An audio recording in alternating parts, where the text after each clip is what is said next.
గురుగారు నమస్కారం అండి. శ్రీమాత్రే నమః. ఇక శిశువు ప్రసవం అయిపోయిన తర్వాత ప్రతి తల్లి తీసుకోవాల్సిన జాగ్రత్తలు తెలియచేయండి గురువుగారు. చాలా ఆచారాలు మన శాస్త్రంలో చెప్పబడి ఉన్నాయని విన్నాము.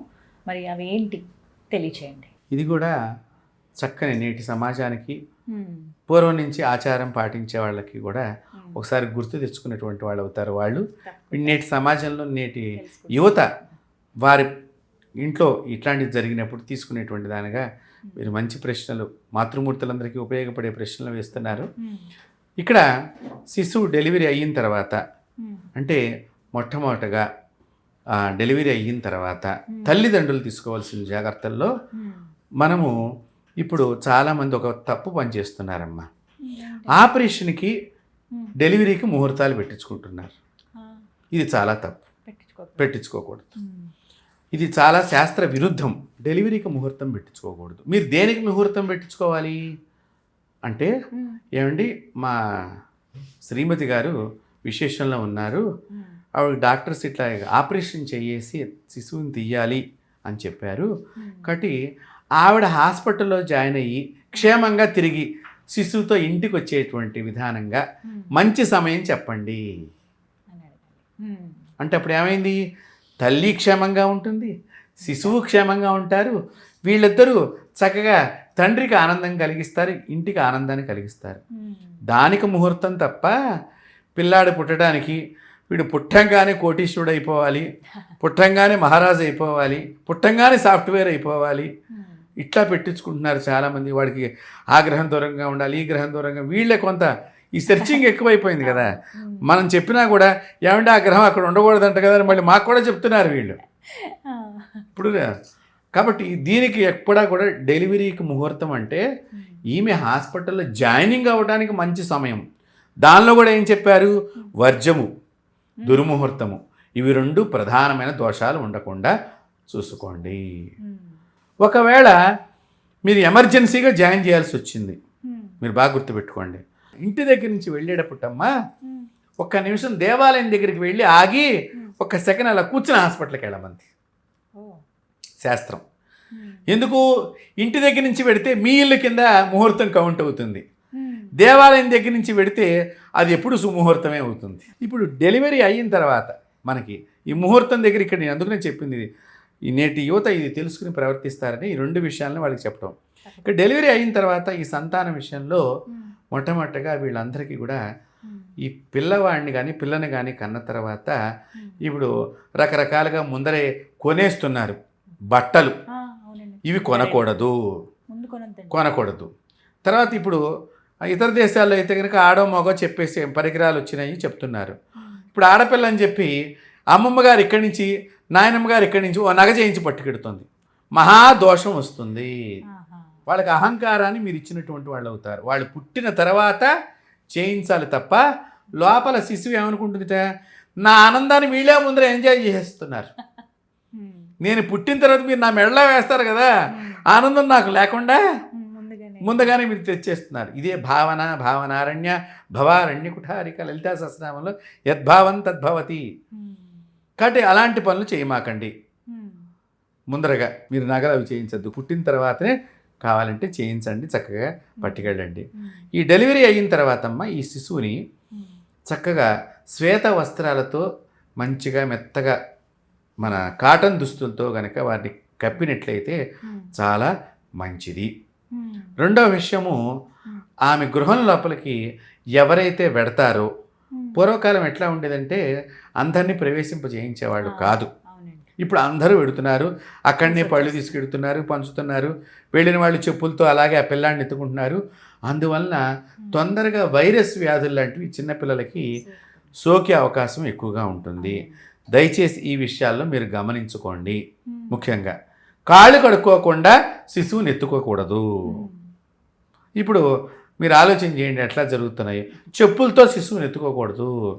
భగవంతుడు ఉంటాడమ్మా వాళ్ళ దగ్గర, పసిపిల్లల దగ్గర భగవంతుడు ఉంటాడు.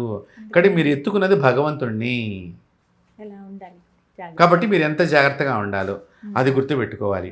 రెండవ విషయము, జలుబు జ్వరము లైట్గా ఫీవర్ ఉంది, ఒళ్ళు నొప్పులు ఉన్న వాళ్ళు కూడా ఆ పిల్లల దగ్గరికి వెళ్లకుండా ఉండటం చాలా ఉత్తమం. ఆరోగ్యరీత్యా ఈ విషయాన్ని మనం పాటించాల్సింది. పిల్లాడు కానీ పిల్ల కానీ పుట్టిన తర్వాత తల్లికి అన్నం పెడతారు. ఈ అన్నం పెట్టే సందర్భంలో నాకు నీరసంగా ఉంది, నిన్నటి నుంచి అన్నం లేదని చెప్పి ఎమ్మటే ఈ అమ్మాయి అన్నం తినకూడదమ్మా.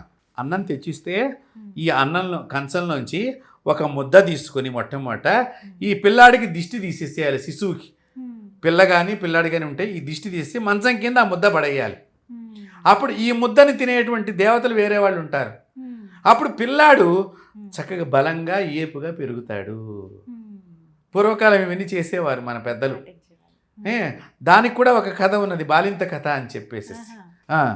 కాబట్టి ప్రతిరోజు కూడా ఈ అన్నం ముద్దని పురుడు శుద్ధి అయ్యేదాకా కూడా కొంతకాలం పురుడు శుద్ధి అయిన తర్వాత కూడా 21 రోజులకి పురుడు శుద్ధి అవుతుంది. 11వ రోజు కూడా కొంతమంది పురుడు శుద్ధి చేస్తారు, కానీ పూర్తిది 21వ రోజు అవుతుంది శుద్ధి కింద. ఇక్కడ 11వ రోజు పురుడు శుద్ధి అయినా కూడా మళ్ళీ తర్వాత కూడా ఈ యొక్క ఒక 2 మాసాలు ఈ అన్నం ముద్ద తీసి పడేస్తూ ఉండటం మూలకంగా పిల్లవాడికి శరీరం వృద్ధి చెందుతుంది. అంటే దుష్ట దేవతలు కూడా శిశువుల దగ్గరికి వస్తారు. కాబట్టి ఇది తీసేసేయాలి ముఖ్యంగా. కాబట్టి ఈ పుట్టిన తర్వాత ఈ పిల్లవాడికి మనం చక్కగా 21వ రోజున మనం మొలతాడు కట్టడం అనేది ఉంటుంది. మామూలుగా దారపు పసుపు రాసి అప్పుడు కట్టాలి. అప్పటిదాకా అది నడుస్తుంది. 11వ రోజుని కడతారు. ఇది అక్కడి నుంచి నడుస్తుంది. 21వ రోజు తర్వాత మళ్ళీ మార్చే నల్ల మొలతాడు కట్టడం ఒకటి ఉంటుంది. తర్వాత రోజు దృష్టి తీసేయటం పిల్లవాడికి ముఖ్యం. ఇది సంతానానికి, నూతన శిశువుకి. రెండవది ఇక్కడ దడుచుకునేటువంటి పిల్లవాడికి దడుచుకునేటువంటి లక్షణాలు ఎక్కువగా ఉంటూ ఉంటాయి. కాబట్టి ఈ దడుచుకునే తత్వం లేకుండా ఉండాలి అంటే మీరు వీళ్ళ తల దగ్గర భస్మం ప్యాకెట్ కనుక, శివుడికి పూజ చేసిన భస్మం ప్యాకెట్ కనుక దగ్గరగా పెట్టినట్లయితే భూత ప్రేత పిశాచ గణాలు ఈ శిశువు దగ్గరికి రావు. దృష్టి దోషాల వలన నెగిటివ్ ఎనర్జీ ఈ శిశువు దగ్గరికి రాదు. ఉత్తిన ప్యాకెట్ పెడితే చాలమ్మా. మీరు పేపర్లో ప్యాక్ చేసి పెట్టినా కూడా ఆ శక్తి ఆ శిశువు చుట్టూ రక్షింపబడుతుంది. తర్వాత అతి ముఖ్యంగా తల్లి తీసుకోవలసిన జాగ్రత్తల్లో ఆహార నియమాలు పాటించటం. తర్వాత డెలివరీ అయిన తర్వాత 10వ రోజున తండ్రి క్షురకర్మ చేయించుకోవాలి. అంటే క్రాఫ్ట్ చేయించుకోవాలి, గడ్డం చేయించుకుంటాం, గోళ్ళు తీసేయటం, ఇవన్నీ చేయించుకోవాలి 10వ రోజు. 11వ రోజు పురుడు శుద్ధి అవుతుంది.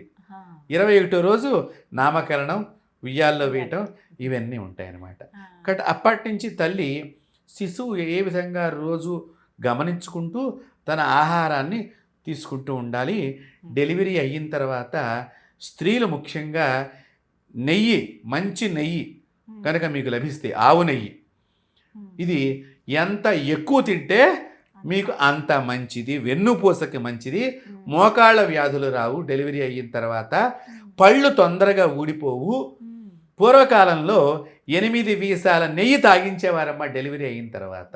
ముఖ్యంగా స్త్రీలు చెవులో దూది, కాళ్ళకి చెప్పులు, నడుముకి గుడ్డ కట్టు, ఇవి ముఖ్యంగా ఉన్నప్పుడు అప్పటిదాకా పెరిగినటువంటి పొట్టలో అవన్నీ సర్దుకుంటానికే, మళ్ళీ ఏ ప్రదేశానికి ఆ ప్రదేశానికి వెళ్ళిపోవటానికే ఈ ఆచారాలు పెట్టడం జరిగింది. చెవుల్లో గాలి వెళ్ళి శరీరం ఉబ్బే లక్షణం స్త్రీలకు వస్తుంది. తద్వారా థైరాయిడ్ అనేది కూడా రావటానికి అవకాశం ఉంది. కాబట్టి చెవుల నుంచి రక్షణ గురించి ఇన్ని చెప్పడం అనేది జరిగింది శాస్త్రంలో. ఇన్ని ఉన్నాయండి శాస్త్రంలోనే, ఇవన్నీ చెప్పబడి ఉన్నాయి. మన ఋషులు ఇవన్నీ వారి దివ్య దృష్టితో చూసి చెప్పారమ్మా. అంటే అమ్మమ్మలు వాళ్ళందరికీ అసలు ఎలా తెలుసు? వాళ్ళు డాక్టర్ దగ్గరికి వెళ్ళింది లేరు కదా, మంత్రస్థాని చెప్పేది కాబట్టి చక్కగా. అలాగే చాలామంది ఈ శిశువు దగ్గరికి రాగానే బొడ్డును ముట్టుకోకూడదమ్మా. ఎవరు కూడా బొడ్డును ముట్టుకోకూడదు. అందుకని వెంటనే ఆచ్ఛాదన కింద ఈ పొట్ట చుట్టూ గుడ్డను కట్టేది కారణం అది. ఈ బొడ్డును ముట్టుకోవటం మూలకంగా వారి ఎదుగుదలలో కానీ, లేకపోతే పొట్టకు సంబంధించిన వ్యాధుల్లో కానీ, తలకు సంబంధించిన వ్యాధుల్లో కానీ తొందరగా వచ్చే లక్షణం ఉంటుంది. అందుకని ఎవరు ముట్టుకోకూడదు. స్నానం చేయించేటప్పుడు ఆ పొట్ట దగ్గర, బొడ్డు దగ్గర కొబ్బరి నూనె కానీ, నువ్వుల నూనె కానీ మన పూర్వీకులు వేసి బాగా ఒళ్ళంతా నలుగు పెట్టినట్టుగా చేసి చేయటం మూలకంగా అతని శరీరం మీద ఉండేటువంటి రోమాలు తొలగిపోయి శరీరం ఏపుగా పెరుగుతుంది. అందువలన ఈ జాగ్రత్తలు తీసుకుంటే కనుక నేటి యువత, అప్పట్లో వేదంలో ఇంత సైన్స్ ఉన్నది, అది గ్రహించి వారు పాటించినట్లయితే చక్కని సంతానం, ఆరోగ్యాన్ని పొందినటువంటి సంతానం, ఆయుష్ను పొందినటువంటి సంతానం మిమ్మల్ని చూసి వృద్ధాలయాలకు వేయకుండా మిమ్మల్ని వారి ఇంట్లో పెట్టుకుని పోషించేటువంటి సంతానం మీకు ప్రసాదింపబడుతుంది. చాలా చక్కగా చెప్పారండి. గర్భిణీ స్త్రీలు మొట్టమొదటి నుంచి డెలివరీ అయిన తర్వాత వరకు కూడా ఎలా ఉండాలని తెలియజేశారు. ధన్యవాదాలు గురుగారు. అమ్మవారి ఆశీస్సులు.